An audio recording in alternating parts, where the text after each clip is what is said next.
ده فلوج اليوم في حياة راجعة من الشغل كالعادة. وانا راجعة عديت على السوبر ماركت، ولكن مش عشان اجيب اي حاجة مفيدة، لا انا كنت عايزة اجيب حاجات حلوة ليا الصراحة، عشان كنت محتاجة اروق على نفسي. والنهاردة انا ابتديت شغل البيت متأخر قوي عشان الصراحة كنت تعبانة جدا.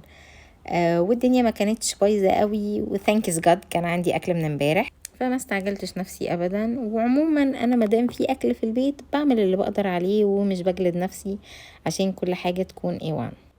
لو اخدتوا بالكم في الفيديو اللي فات ان الصورة دي كانت او البرواز دوت كان معوج، انا قعدت ساعة حرفيا عشان اعرف اعدله، يعني حسيت ان هو ده عقاب من ربنا.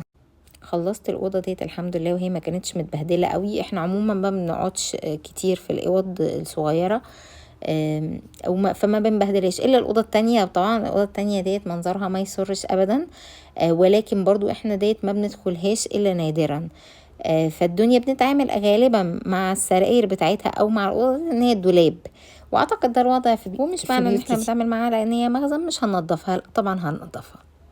كل شغل النهارده كان ترويق سريع، انا فعلا ما كنتش قادره اعمل اي حاجه، ولكن المنظر ما كانش يسر، فقلت سريعا سريعا كده نخلص الدنيا سوا مع بعض.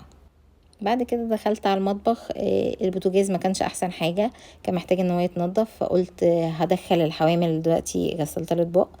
في الغالب انا بغسل الحوامل والعيون في غسالة الاطباق، بس انا النهارده دخلت الحوامل بس.